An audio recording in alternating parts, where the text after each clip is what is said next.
Ashley Forest in North Canterbury. This year, as is fairly traditional, the best drivers were keen to compete, with the exception of Neil Allport, whose car was destroyed by fire sadly, and Malcolm Stewart, who was waiting for some vital spare parts. But for the organisers, a mix of cars ranging from rally cars to two surprising entries, speedway cars. Tony Palmer produced this coverage of the 1989 Dunlop Ashley Forest Rally Sprint. Let's ride. Rev it up, little boy, and ride. She said, let's ride. Rev it up, little boy, and ride. She said, let's ride. Rev it up, little boy, and ride.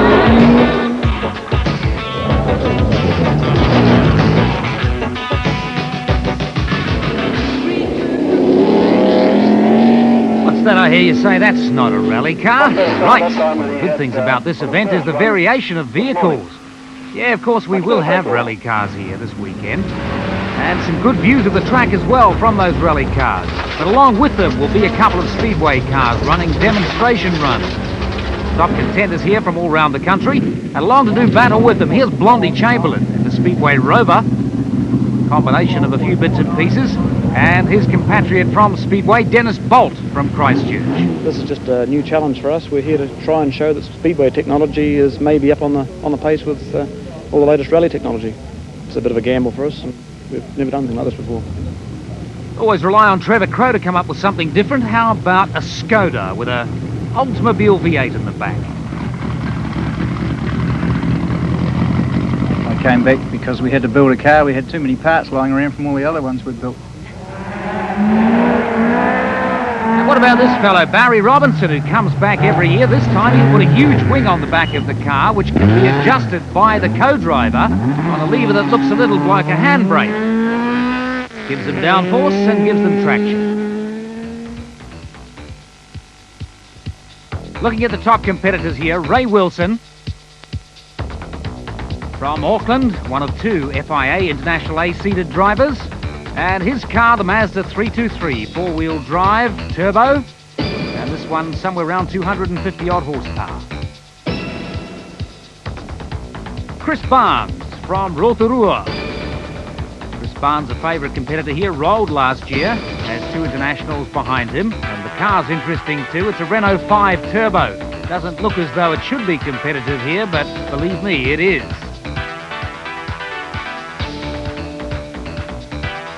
Barry Robinson comes back every year, the farmer from Southland. Second in 1984 here, and the car is the old nail, the Chevette. 16-valve twin cam with an aerofoil. Dave Ayling from Inglewood. Dave's another who's having luck this year. Second already in the main freight round on the South Island. The car's another of the Group A Mazda 323 four-wheel drive turbo.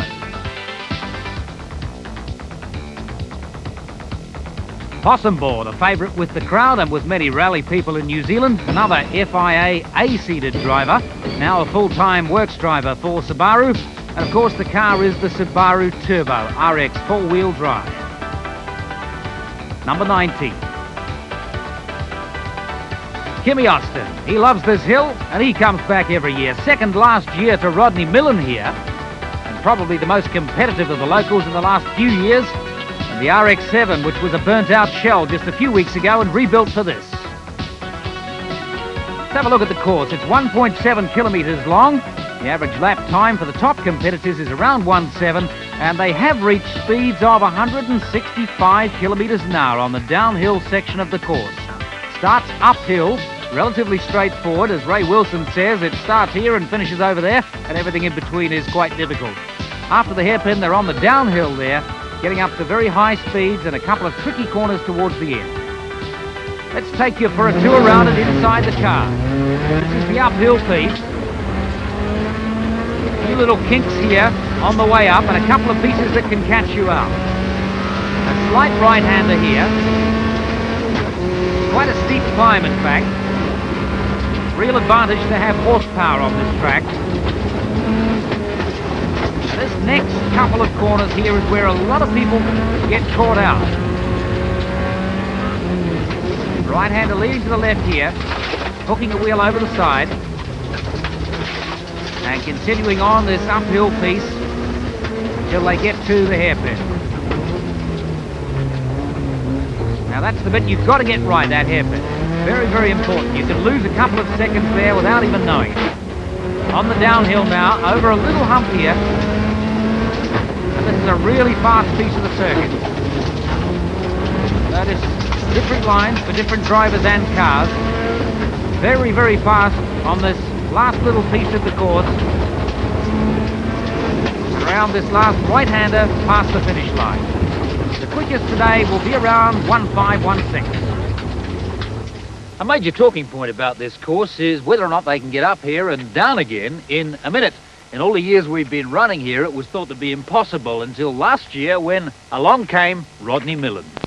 Now my not very good mental computer says this is around a minute on that split time. Let's have a look as he comes down to the line. Are we going to make history at Ashley Forest? We have! 59.90!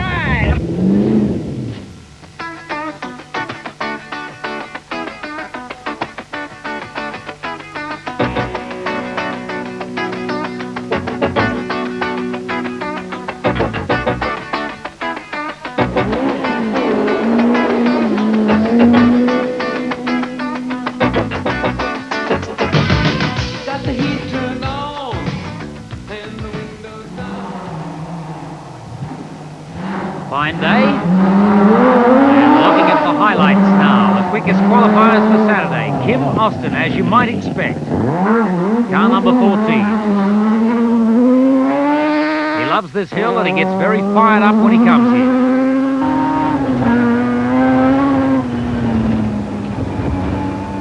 Good view out the front of Kim Austin's car on the downhill. Fine conditions, but rain predicted for Sunday.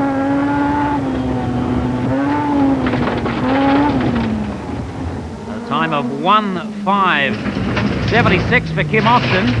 And now we're with Ray Wilson. He's been the second quickest all of Saturday.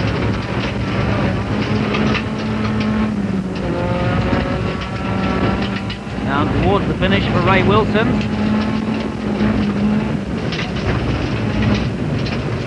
And that's a 1:05:15. Two quickest qualifiers. These cars have just not made the grade. The big Hoosier tyres, not suitable, but they perhaps haven't been the threat that we might have expected. Blondie Chamberlain and Dennis Bolt. Dennis Bolt has been having trouble with this hairpin. Can't get the traction, can't get rounded, no handbrake. Just not competitive, either of those cars.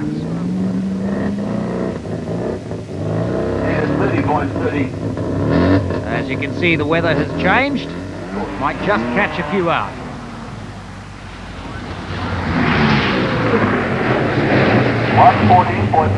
Rob Gerard. Gerard gets it all sideways at the end. But he's lost too much time at the top. Here's an interesting car. Graham Barker's Cologne Capri quad cam in the RX-7 with four-wheel drive. Theoretically should be able to get in the 8th, but he's not. He's off the pace. 1:10:31, and that's going to put him out. Here's Robbie Hart. One of the best prospects in New Zealand at the moment. Junior Rally champion in '88. About 195 horsepower he's getting out of this turbo Subaru coming down there, and Robbie Hart has a 1:9:30. This is Trev Parmenter. It's a Mazda 323, as you can see, but it's got a rather unusual configuration. It's got a Nissan 240 RS turbo motor, mid-mounted. He's been in the 8s, awfully twitchy on the downhill there. And that's a 1:10:15. He won't be in the 8. Here's the man they call Cheeseburger, Robert Van Gisbergen, the RS 1800 Escort. On the downhill. Now that's going to get him in, I think. Below 1916, yes it will. So Cheeseburger is in.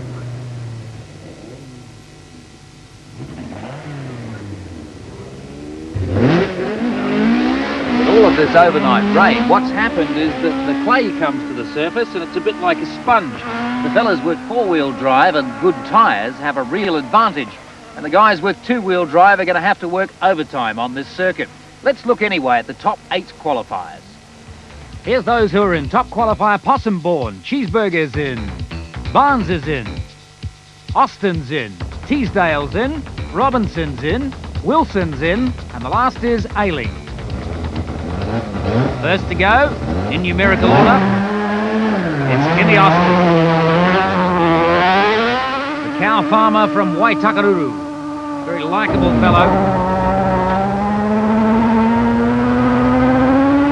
Give you some idea of how quickly they get going up that hill. He really excels on this little rally sprint course, does Kim Austin. He loves being here, but that's something of a disadvantage, I think, with the two-wheel drive. I think he can still make the top 4.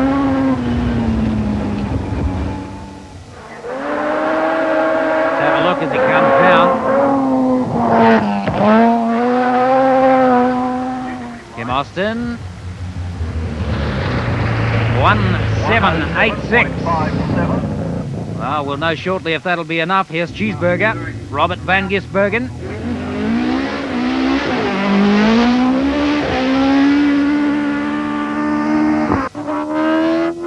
In the Escort, the RS 1800. Beautifully prepared. Certainly gone to a lot of effort to get it in tip-top shape for this event. Come all the way down from Auckland. See what sort of a time he can pluck around here. I got a feeling that the cut-off's going to be somewhere around 1:07.5. And it might just be beyond this car rather than the driver in today's conditions. We'll have a look as he breaks the tape. See what he comes up with. And I don't think that's going to be quick enough. 1:09.33 for Robert Van Gisbergen. Followed now by Possumbourne. Bourne really has to be a favourite here, along with Ray Wilson and perhaps Barry Robinson. But looking at the two four-wheel drive cars in the top order, Possumbourne and Ray Wilson have to be the favourites. Possum's been getting up this very, very quickly up this hill. A little later on, we'll have a listen in to his co-driver, Roger Freeth. They actually have pace noted, even though it's only 1.7 k's, they've pace noted every corner here. See what he can come up with. He's had 5s.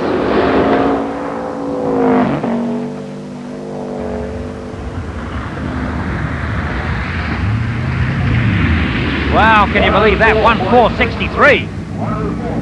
Well, the pace is hotter than we thought it might have been. Dave Ailing, the four-wheel drive 323. Now, Possum has made it hard for everyone here. So the cut-off is just over 1:07.5 at the moment.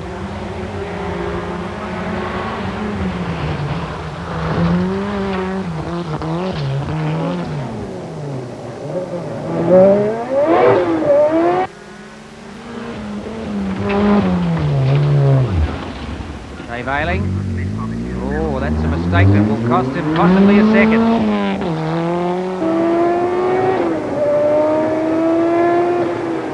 Had a 6 today, 6.76 already. See what he can pluck down here.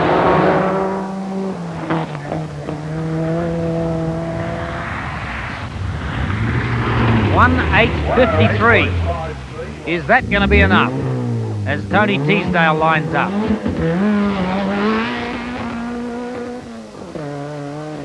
Tony Teasdale awfully twitchy off the line there. Wonder if he's got a problem. Car just seemed to twitch a bit and change direction. We'll have a look on the downhill because Tony Teasdale has been a wee bit off the pace too. 1:09.24 in the earlier round, and we might have expected a 6 from him.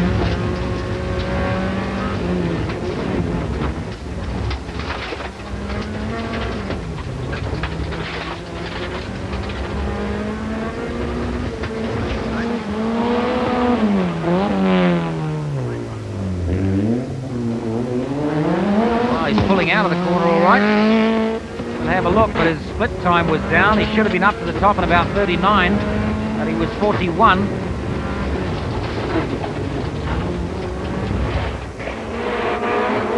I think he's well down on pace. Let's have a look.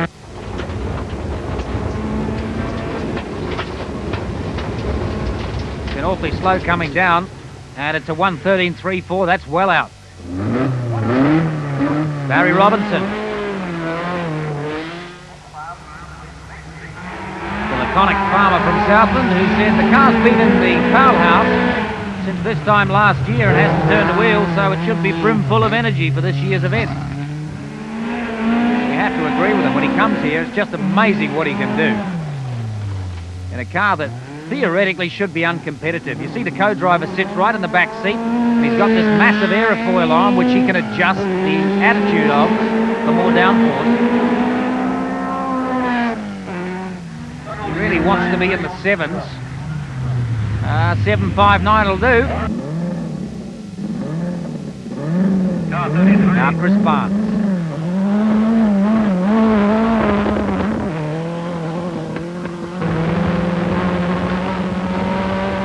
This Renault 5 Turbo.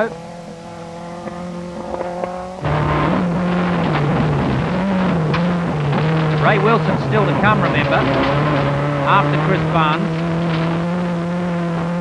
So it's starting to look as though 7.5 will remain the cut-off, because you can expect a 6 from Ray Wilson, I would have thought, without any question. So if Chris Barnes can get into the 7s, he might be all right. We've already got Austin with 7.86.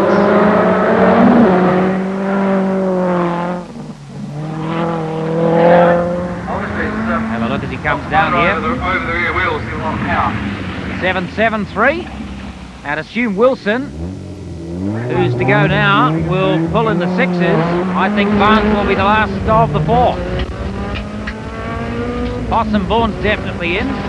Robinson's looking like he's in. And I think Wilson will be in. We'll see now whether or not Barnes stays in. Because if he does, Kim Austin goes out.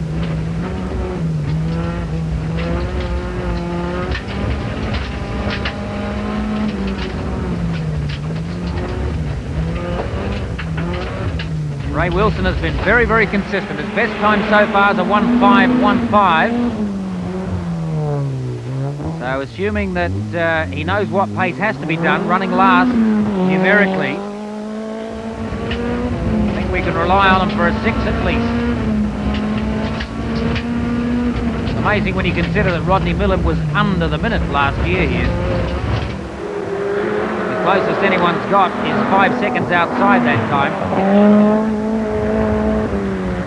Ray Wilson's split would indicate 6.5, and it's 6.61.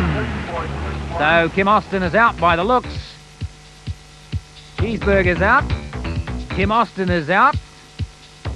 Teasdale is definitely out, and Ailing goes out. First to run is Possum Bourne. Sitting beside him, Roger Freeth, one of the best co-drivers in the business. They've actually pace noted the entire course. Have a listen to this. Left 5, 6, right 4, left 5, right 7, to a left 4, keep it, left 4, keep it, to a right 3, 4, right 3, 4, long left 4, 5, to a right 1. Now, it sounds like double Dutch, doesn't it? They know what they're talking about, and in an international rally, they pace note the entire thing. They've done it here for 1.7 Ks, and obviously it helps them. Let's look at his time as he comes down. Possum Bourne's already, he's one of 2 drivers who've been in the 5s, and there's another 5.73. Pace is hot for Barry Robinson. The laconic farmer from Wyndham and Southland. It is amazing that he can get on the pace at all in this vehicle and in these conditions, but obviously the co-driver sitting right in the back there, and the big aerofoil giving him some downforce is adding to the traction. This car shouldn't be competitive at all. He's a very laconic sort of a fellow, but when he gets in the car, man, can he go. Now, assuming that Ray Wilson's going to do a 6 again, and probably a low 6, Barry Robinson probably wants better than 1:6.5. See what he can do. It was a quick split. A very good split. And he's done a 1:6.38. Oh, pressure back on Chris Barnes now and Ray Wilson. So in at the moment of Bourne and Robinson. I got a funny feeling Barnes is going to be pushed to do that. We know that Wilson can do a low 6, which he has to do now. I don't think Barnes can. This car's been very, very good most of the day. He was in the 1/8. Got to drag it down a fair ways. Traction, of course, the problem. The two-wheel drive cars shouldn't really be in the final with two top four-wheel drive cars in there. You have to pick the final as Bourne and Wilson. And Barry Robinson's already done a 6.38. So Barnes needs better than that. And the split would indicate he's not as good as that, 1:7.59. So now it comes down to Ray Wilson.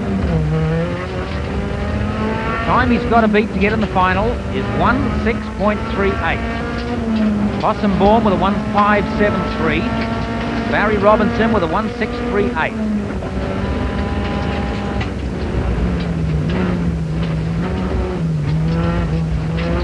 Now we know Ray Wilson can get in the low 6s. He had a 5 in the dry, a 1:5.76 and a 1:5.15. Slightly slower today, but he should be able to get in the low 6s here, and of course he has to. Gets this hairpin right. No drama, just very smoothly rounded. Really has become a very, very consistent driver, Ray Wilson. Learned most of his trade in minis. Have a look at that time, 6:38 to beat. Get a 38.2 split. And he's got a 6.31. How close can you get? So Robinson's out. That's the way it goes. Chris Barnes out and Barry Robinson out. There's the finalists. We really came down just to do a high pressure event as a lead up to the international and to win it's a real bonus, you know, and if we can do it, well, we'll try, but I guarantee you we're going to give it our best shot. Well, you got the pressure on you now. How's the ticket? Oh, it's good. Yeah, I'm surprised, and it's still going and it's not hurting or anything. That's good. The car's a bit heavier than Possum's. Where's the difficult parts of the course? Starts here and finishes just up over there. And everything in between that? Everything in between is difficult, yeah. So you're looking at 4s or 3s? I'm looking at enough to do the job. I don't know what that'll be, but we'll soon see because Ray's got to go first. Pass. Ask me something easier. What time are you going to try and do to win it? About 1:04, probably. Something like that.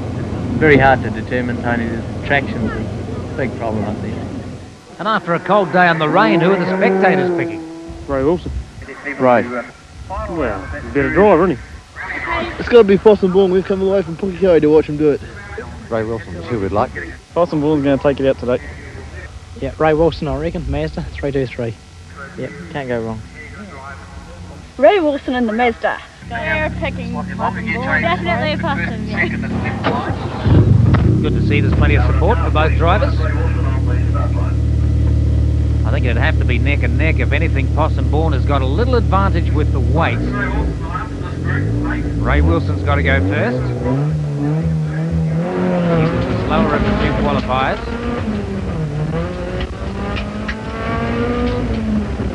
Let's see what this Mr. Smooth can do. Very seldom makes mistakes. It's always very smooth and very undramatic with Ray Wilson.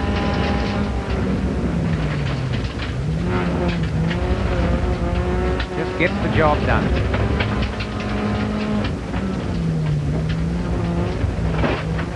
As you heard, he thinks he might need to be under 1.5.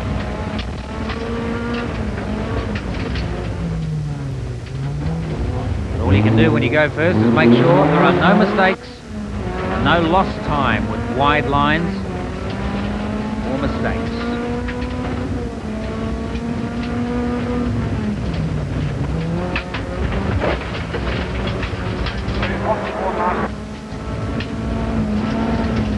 got the little Mazda firing on the split. I think he's in the 6s.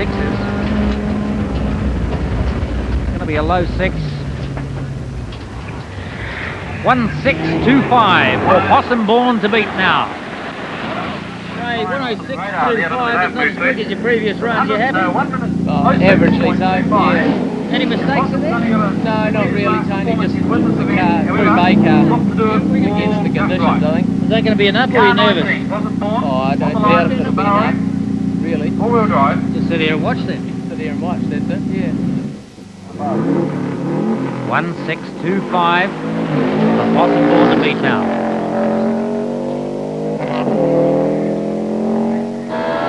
Roger Freak will know within fractions of a second when they get to the hairpin what time they're on. 38.2 brought them down in a high 5, 1:5.76. So they want to be up to the hairpin at around 38 seconds, slightly over that perhaps. Oh, getting awfully wide there.